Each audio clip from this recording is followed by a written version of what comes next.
भगवान कहते हैं संत का सम्मान भगवान से अधिक करना और सबको समान रूप से देखना, ये भगवान की 7वीं भक्ति है। 8वीं भक्ति कहते हैं कि धर्म पूर्वक जितना भी लाभ हो रहा है उसमें संतोष करना और सपने में भी किसी के दोष की चर्चा ना करना, ये भगवान की 8वीं भक्ति है। 9वीं भक्ति कहते हैं जीवन में सहज हो जाना, सरल हो जाना, ये भगवान की 9वीं भक्ति है। और सबसे आसान भक्ति क्या है? प्रथम भक्ति, संतों का संग। और सबसे कठिन भक्ति क्या है? सरल हो जाना। सरल होना इतना आसान नहीं है। हमारे संत जन कहते हैं कि जिसके हृदय में 100 से सीता, रौ से राम और लौ से लक्ष्मण विराजमान हो जाए वही सरल है। और भगवान श्री राम जी ने कहा, मैया सबड़ी आपके अंदर तो ये 9 की 9 भक्ति विराजमान है, आपके अंदर तो ये 9 की 9 भक्ति है। इस 9 भक्ति में से अगर व्यक्ति के पास एक भी भक्ति आ जाए तो उसका कल्याण निश्चित है। आपके भीतर तो 9 की 9 भक्ति है। इस प्रकार से भगवान की वार्तालाप हुई मैया सबरी के साथ।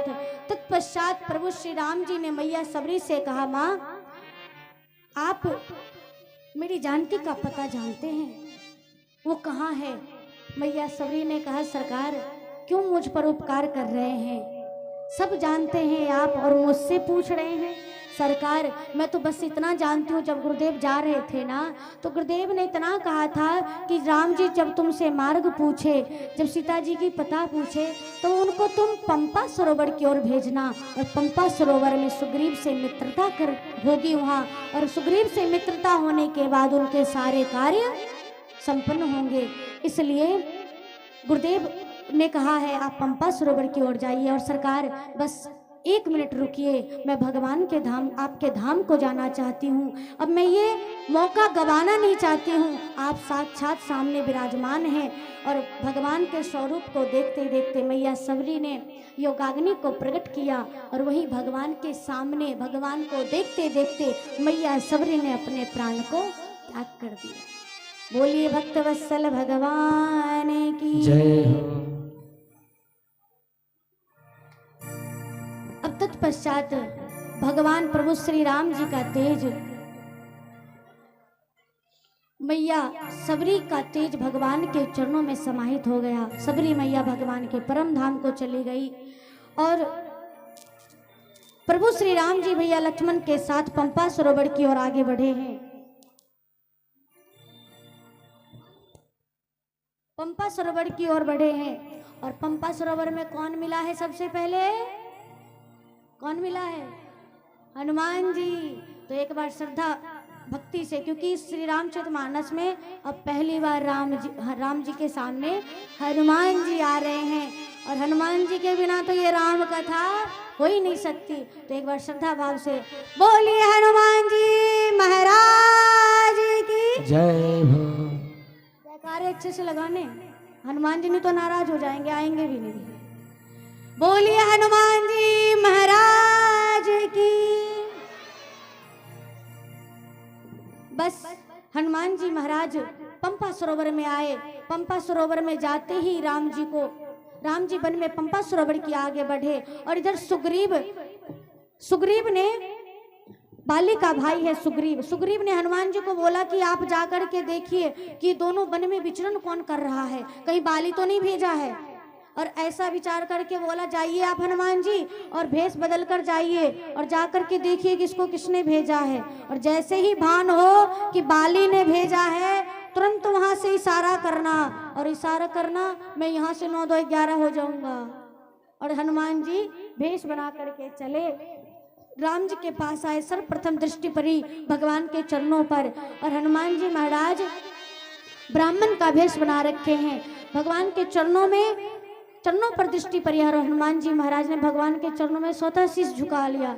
राम जी ने कहा माया का तो रूप बनाया है, नकली भेष बनाया, पर तनिक सब्र तो कर लेते हनुमान जी। प्रणाम कर रहे हैं। अरे हम प्रणाम करते हैं आपको। हनुमान जी कह रहे हैं आप दोनों कौन हैं? आप वन में क्यों आए हैं? कहीं लगता है भगवान तो नहीं आ गए हैं, लगता है भगवान रूप धारण करके तो नहीं आ गए हैं। प्रभु श्री राम जी कुछ नहीं कह रहे हैं। कुछ नहीं बोले। सोच रहे हैं जब यही अपना असली स्वरूप छुपा रहा है तो हम क्यों असली बात बताए। तो हनुमान जी ने पूछा तो राम जी ने कहा, मैं दशरथ नंदन पुत्र राम और ये छोटा भाई मेरा लक्ष्मण है। मैं वन में इसलिए आया हूँ, वन इसलिए भटक रहा हूँ क्योंकि मेरी पत्नी, मेरी भार्या जानकी का हरण हो गया है और मैं उसी को ढूंढने में पंपा सरोवर आया हूँ, मैं उसी को ढूंढ रहा हूँ। जैसे हनुमान जी ने सुना राम भगवान के चरणों में गिर गए, लेकिन भगवान ने हनुमान जी को उठाया नहीं। क्यों नहीं उठाया?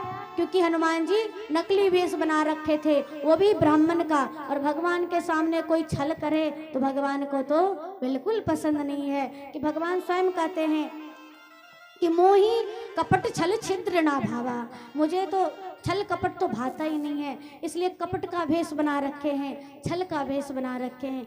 राम जी हनुमान जी को नहीं उठा रहे हैं। हनुमान जी सोच रहे क्यों नहीं उठा रहे हैं। फिर भान हुआ कि अरे ये तो मैं नकली भेष बना रखा हूँ, इसलिए हनुमान जी ने अपना शरीर त्याग किया, अपने शरीर को संतों का भेष त्याग किया और अपने असली स्वरूप वानर स्वरूप में आ गए। और जैसे असली स्वरूप में आए हनुमान जी, राम जी ने उठा करके गोद से लगा, गले से लगा लिया है। और तत्पश्चात हनुमान जी ने कहा, राम जी आप उस पर्वत पर चलिए और वहाँ पर एक आपका दास रहता है, चल करके उससे मित्रता करिए। भगवान को कंधे पर बिठा करके हनुमान जी महाराज दोनों भैया को लेकर के पहुँचे हैं सुग्रीव के पास। और जा करके सुग्रीव के पास जा करके हनुमान जी महाराज ने सुग्रीव की और प्रभु श्री राम जी की मित्रता करवाई है। अग्नि को साक्षी मान करके हनुमान जी महाराज और सुग्रीव की मित्रता हुई है।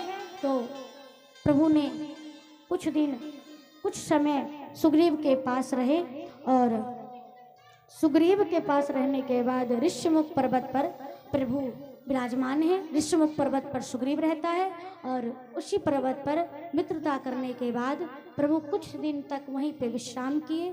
तो बाकी की कथा हम और आप कल श्रवण करेंगे।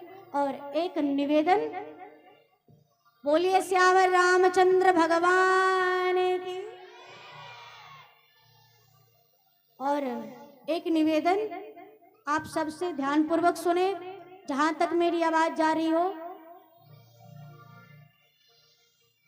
कल कथा का विश्राम दिवस है और जो भी व्यक्ति कथा किसी कारणवश नहीं सुन पाए हैं वो अवश्य कल पधारेंगे। और आना है तो खाली हाथ नहीं आना है। कल प्रभु श्री राम जी का राज्याभिषेक है, रावण का वध है। तो जिस प्रकार अयोध्या सजी थी, अयोध्या जितने भी अयोध्या के वासी थे भगवान के स्वागत में दीप को जलाए थे। तो सभी लोग, माताएं बहनें भाई बंधु, सभी से निवेदन है कि सभी लोग अपने अपने घरों से कम 11 दीपक